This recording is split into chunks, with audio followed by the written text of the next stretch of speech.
नमस्कार मित्रों, आज के वीडियो में हम आपको ये बताने वाले हैं कि शनि ग्रह राहु के नक्षत्र शतभिषा में 15 मार्च से प्रवेश कर गया है, जहां पर यह 17 अक्टूबर 2023 तक रहने वाला है।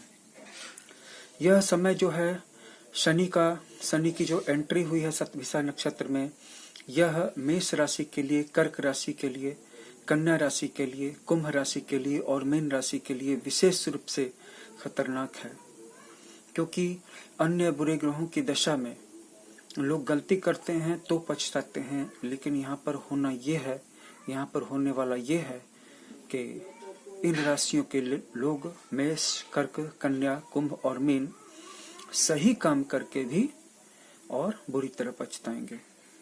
ऐसा क्यों होता है?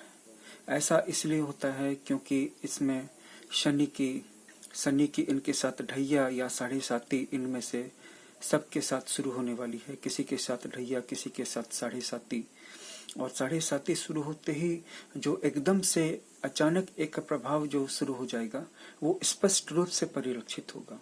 अचानक से इनको महसूस होगा कि इनका समय खराब हो गया है। इसलिए मैं ये वीडियो बनाना चाहता हूँ, क्योंकि ये जो घटना घटी है 15 मार्च को राहु के नक्षत्र में शतभिषा में शनि ने प्रवेश किया है, तो इसमें शनि के साथ साथ राहु का भी प्रभाव पड़ेगा और केतु का भी प्रभाव पड़ेगा।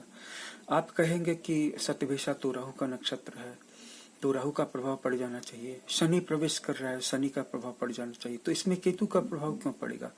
केतु का प्रभाव वहां पर अवश्य पड़ता है जहां पर राहु आता है या राहु कंसर्न्ड होता है। जहां पर भी थोड़ा सा भी राहु कनेक्टेड रहता है वहां पर केतु इंटरेस्टेड हो जाता है, और ऐसा ही वाइस वर्सा केतु के साथ राहु भी इंटरेस्टेड हो जाता है। यानी कि अब यहाँ पर इन राशि वालों को, मेष राशि वालों को, कर्क राशि वालों को, कन्या राशि वालों को, कुंभ और मीन राशि वालों को तीन पाप ग्रहों को झेलना पड़ेगा। और इस समय उनके रिलेशनशिप में टेंशन आ जाएगी, मन बिना किसी कारण का अशांत रहेगा, और सबसे बड़ी जो समस्या वे झेलने वाले हैं वो ये है कि वो जहाँ पर काम करते हैं उनके सही काम को भी गलत समझा जाएगा, और साथ ही साथ वे बहुत बुरे फंस सकते हैं।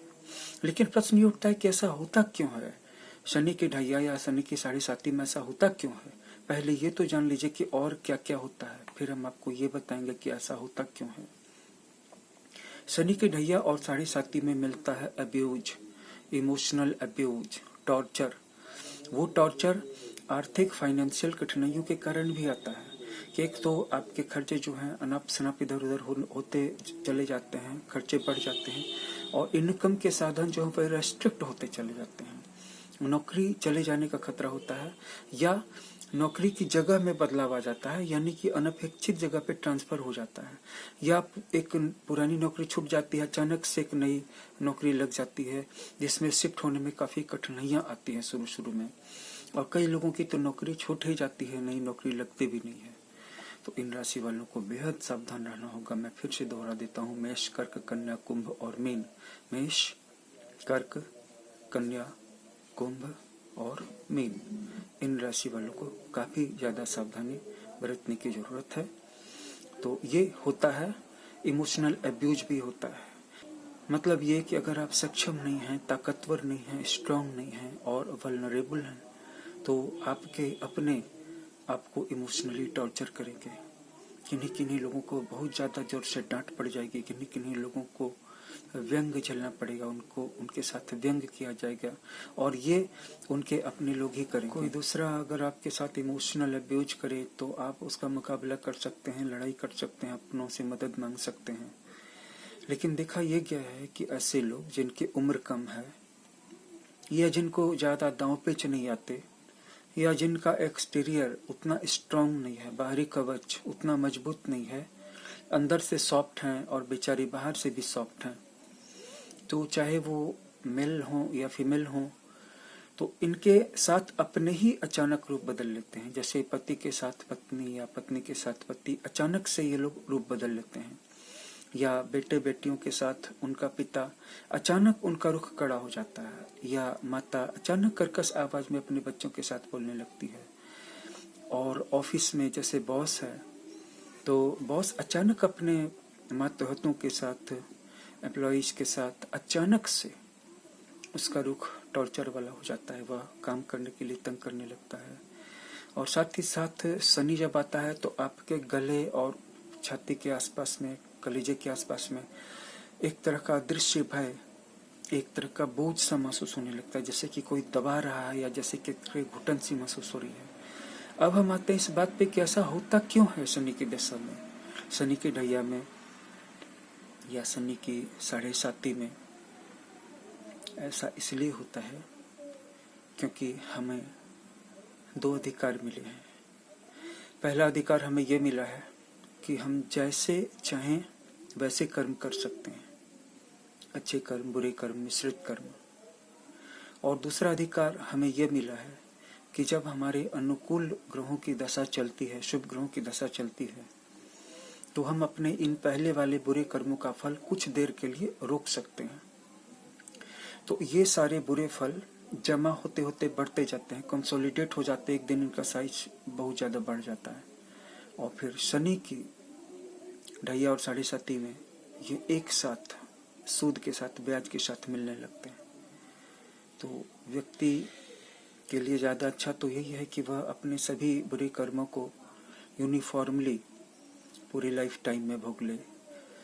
एक तरफ आप बिल्कुल आराम से हैं, चैन की बंसी बजा रहे हैं, केवल सुख ही सुख है और दुख बिल्कुल भी नहीं है। इससे तो अच्छा यही है कि थोड़े से दुख उस समय भी डिस्ट्रीब्यूटेड हो जाएं, इवनली डिस्ट्रीब्यूटेड हो जाएं, तो शनि की ढैया और 7.5 में इनको सहने में आसानी होगी। तो शनि न्याय का देवता है, दंड का देवता है और कर्मों का देवता है और उसकी जिम्मेवारी है।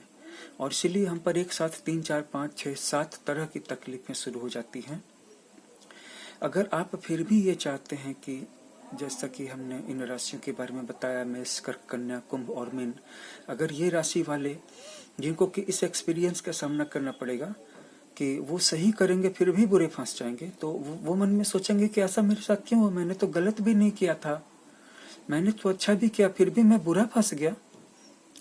तो ये उनके पुराने कलेक्टिव कर्मों का निपटारा हो रहा है, इसका फल मिल रहा है। फिर भी अगर वो चाहते हैं कि इस दुख भरी कहानी में, इसके दुख में कुछ कमी आ जाए, इसके दुख भरे प्रभावों में, कष्टों में कुछ कमी आ जाए, तो शनिवार को वो पीपल के पेड़ के नीचे जल दे करके उसकी 18 बार परिक्रमा करें, तो शनि के ढैया और 7.5 में कमी आ जाएगी। पिछले वीडियो में हमने चंद्रमा के बारे में भी कुछ बात की थी, सूर्य के बारे में भी इसके पहले के वीडियोज में हमने बात की थी। तो हम आपको ये भी बता दें कि अगर जब जब शनि के ढैया और 7.5 में चंद्रमा, जो कि हर 27-28 दिन में एक परिक्रमा पूरी कर लेता है 12 राशियों की और एक राशि में लगभग 2.5 दिनों तक रुकता है, तो जब जब वह शनि के साथ जाएगा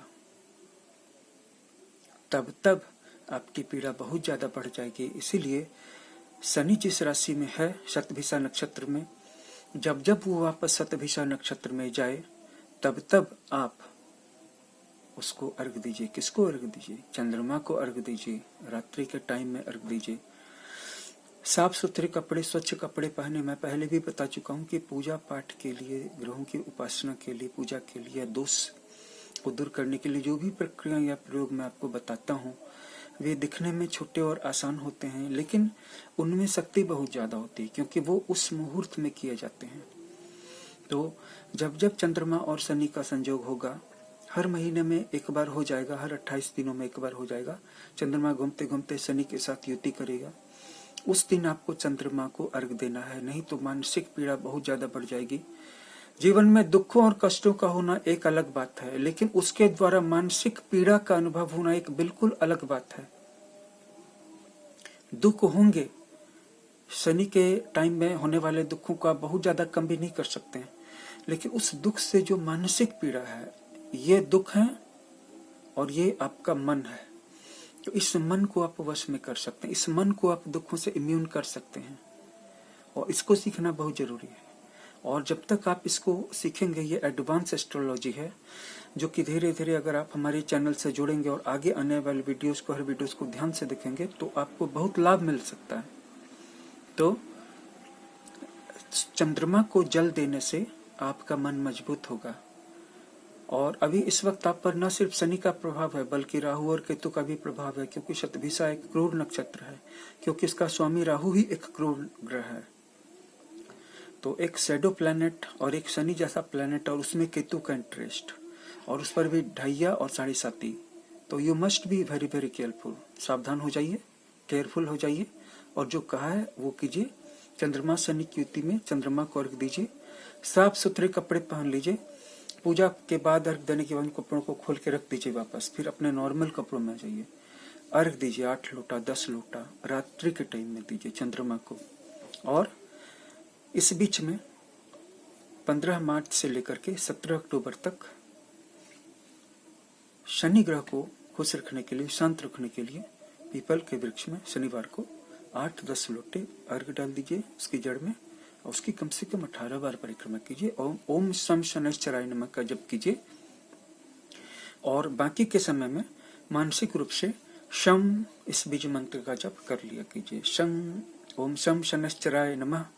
इस मंत्र में जो बीच में तालव्य स और ऊपर में अनुस्वार शम है, अंग्रेजी में SHAM या SHUM, शम। कुछ लोग इसे शंग शंग पढ़ेंगे तो वो भी बहुत गलत नहीं है, लेकिन शम सही है। दंत सौ जैसा भी नहीं पढ़ना, सम सम ये भी नहीं पढ़ना, सम सम सम ये इसके लिए नहीं है, इसके लिए है शम शम शम। इससे शनि का प्रकोप शांत होगा।